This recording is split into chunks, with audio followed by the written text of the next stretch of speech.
Our last question for today is sort of a two-part question. One of them is social media being underutilized in epidemiology, and then the follow-up, which is, given so much information that can show up in social media, is it, in the end of the day, going to be a positive thing? Is it going to be a negative thing?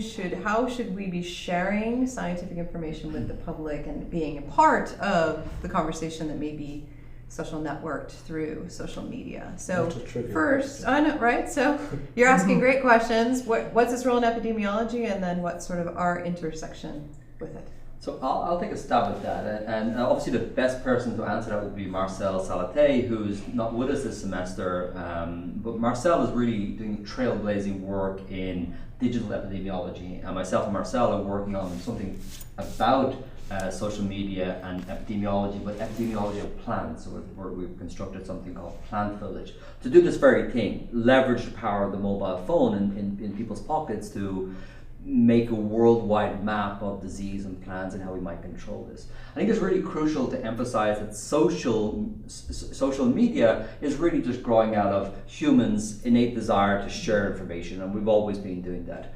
And when we share information, and it's always important to realize that the larger the group, the better the information, because what happens in that case is you get something called crowdsourcing. A very wonderful example comes from an early statistician, Galton, who went to a show in England where many people bought tickets in order to guess the size of a bull, and no individual guessed correctly, but when he looked at the distribution of guesses, it came within 1 pound of the actual weight. So the larger the number of people guessing, the better the chance of you finding the right result. And so because of that, if we open up the gates to many people who are not perhaps traditionally epidemiologists or doctors or policymakers, we could have lots of individuals coming in. We're doing that with Plant Village. We went through 500,000 users, and we're getting great quality information. And more importantly, which I think is relevant to today's society, we could pick up a bowl in a moment, is that we're finding where there are boundaries to our knowledge. We could find out what we don't know as well as what we do know. So the crowd works very effectively. So it's working for plants, and lots of people are thinking about it in the context of human diseases and animal diseases. And I'll give it out to others for that. Well, you bring up an interesting point, just to jump in, that we've talked about it some as unobtrusive observation. But you in Plant Village are actually recruiting the public as citizen scientists to report on things that they're observing. And it didn't take social media for us to do that. We've had a long history of that with, the one that's most familiar to me is with birds, where people have been really a part, at least in the United States, involved in tracking and sending in by paper their records of sort of as citizen scientists. So it didn't have to take social media for it to happen, and it can be both unobtrusive watching and tracking as well as actually inviting people. So that's a case where social media seem to work really in a positive fashion. Of course, there are some negative examples also. So vaccine refusal is clearly as something that spreads in a social context, and it was very interested in that context that there was a thread on the forum that started, I think, yesterday, that was about the fact that there was a video last week that talked about how measles had been eradicated from the Americas, and then there were various people posting various information from CDC showing that, well, so that doesn't seem to be true. And sadly, the video was filmed last year, and it looked like things were good last year. But of course, we've seen a re-emergence of measles with lots of clusters now because people are not vaccinating, and that's a case where I guess social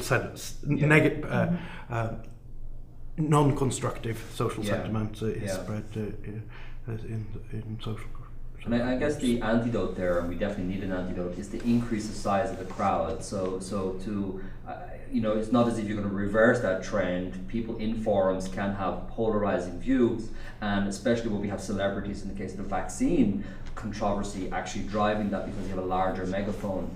I guess the solution there is having a lot more scientists and policymakers, people who believe in the efficacy of data, being part of that ongoing discussion, because we're certainly not going to roll it back to a pre-Jenny McCarthy blog blogging, blogosphere approach where that loud voice carries a lot of sway. I do think it's an interesting question though, in the case of vaccine refusals, there is often more informed people are more likely to be having be refusing, at least in terms of higher education. So it's not a question necessarily of just saying, well, here's the data are very persuasive.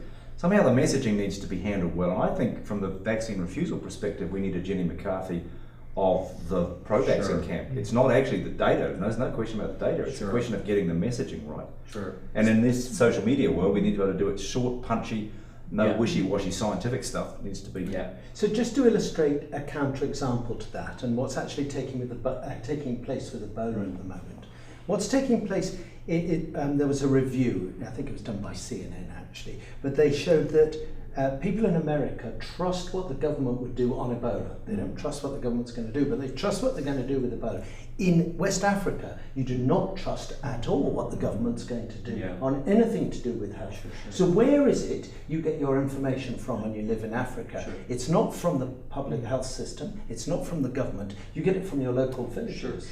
And yet, there's quite a lot of local witch doctor type people who are giving information which is not necessarily the right thing. There's refusal about the fact that Ebola is even caused by a virus, and so that it can be transmitted. So, so there's a very interesting difference between what we see in the Western world and what we see in the developing world.